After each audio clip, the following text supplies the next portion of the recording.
Hello everyone, today I'm going to be taking a look at the Warbred for the W'adrhŭn faction in Conquest, the Last Argument of Kings. Alright folks, so I'm going to be taking a look at the W'adrhŭn Warbred from Para Bellum Wargames for Conquest.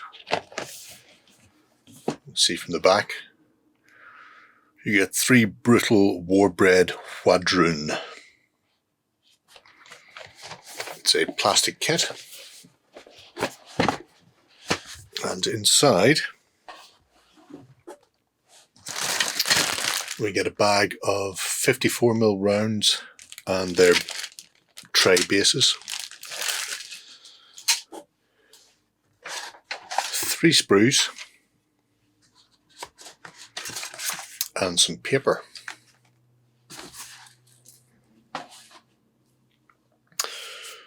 So, very quickly, we have the Warbred card for playing Conquest. They've started to do this. Certainly with the W'adrhŭn, I hadn't noticed it before, but the cards are actually coming in card sleeves, which is nice.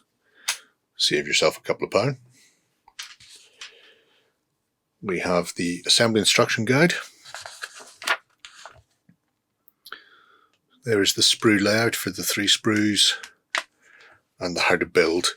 It only shows you how to build one, although if you have optional parts it will mention that, and sometimes if you've head options and things like that it will say, but otherwise it's not a full build. It shows you how to make a single troop, and then after that it's up to you. 3 separate sprues. Start off with the first. They all have these columns or pillars that they use to bludgeon people to death with. We have main bodies and some of the arms and legs. Pieces I have noticed will be scattered across multiple sprues. I haven't built the Warbred yet, but I've built some of the other kits. But one thing they have done, which is nice,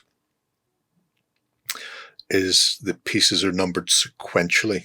So, by that I mean, if you've got a 40 here, this rear torso, then ideally 41 or 39 should be the correct counterpart.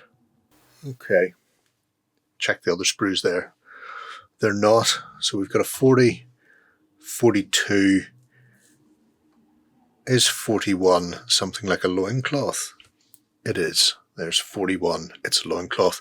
So 40, 41, 42, these 3 pieces come together to make your torso.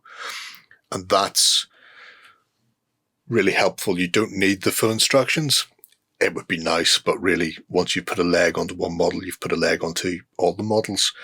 So being able to go, right, what piece do I need next?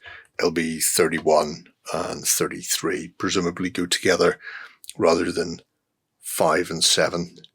And again, I have a sneaking suspicion when we find 6 will be adjacent to or connected with those legs. So our last piece, or last sprue rather, are the other half of the columns and the limbs. There's a nice level of detailing on these across the sculpts as a whole, the sort of bracelets and jewellery that they're wearing, down to some things like the columns and the ropes. A little softer or fading where you come off the side of the sculpt, which is the problem with plastic as a material. You can't get undercuts without making things into massive amounts of sub-assemblies.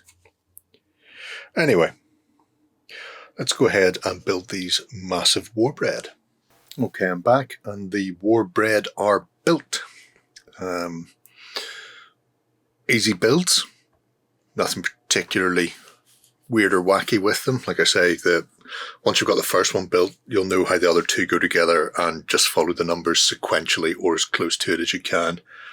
And you'll find, 4, 5, and 6 will be part of the same model. There's no real difficulties behind it.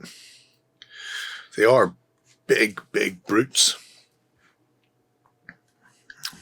If I pop that in there, we are 55mm to eye level and almost 70mm to the top of the, I was going to say flowers, feathers on the headdress. Speaking of which, we have 3 heads and 3 heads left on the sprues. Likewise, each of them have one of these massive stone pillars strapped to their arms so they can beat people to death with it. And there are another 3 pillars still on the sprues. So you've got some options in the kit that allows you to play around with it a bit.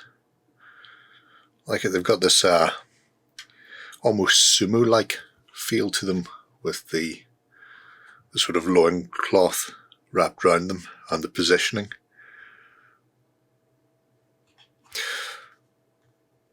I'm going to say simple enough to build. Decent level of detail. Occasionally you will lose some to the moulding process. So I think it was noticeable on some of the chains, I think, when we were looking around the model at the start. As you can see, this one's got a massive pillar strapped on there. Another thing I noticed was on the next one's foot, you lose a bit of definition around the toes. But otherwise, I don't think many people are going to be looking at the toes when these are on the field. They'll be too busy looking at these massive warbred W'adrhŭn beasts. I find he is a little... He's not going to tip particularly easily, but his centre of balance is much further along here. You may want to stick a weight under the other foot, just in case he's going up a bit of terrain on your tabletop. They do have necklaces. I've put 2 of the 3 on. In some cases it hides the pin where the head is going to go. You don't need it on all of them. If you leave it off this one, it's a bit more noticeable. Certainly with this head anyway. But again, it gives a bit more motion to the model and lets you differentiate them a little bit. So yeah, very quick to build. I really love these big stone pillars. They do have a sense that they've come from the spires, that they've been ripped down, especially the face on this one. I don't know if that's who they've come from. I suppose it's possible it could be Old Dominion as well, which are on the way, and also have something similar in their art style. But the 3 figures together are absolutely massively brutal. And I imagine most W'adrhŭn players will be looking for a set of these to take the field. Don't worry about the clash. There won't be much left after they're finished. So there we have it. Para Bellum Wargames always knock it out of the park with the big guys and the monsters, and the Warbred, well, they're no different really. Massively stonking beasts ready to ruffle stomp anybody on the tabletop. The fact that they've got stone pillars from some sort of building or sculpture that they're bludgeoning people with, par for the course really, I suppose. Fantastic looking figures and really a nice centerpiece unit that will have your opponent reaching for the tissues when you put them on the tabletop. But let me know what you think below, folks. I'm going to move on. Bye-bye. Go ahead and check out our other content on screen now. And while you're at it, why not hit subscribe and remember to ding our dong. Go on, you know you want to click it. Go on.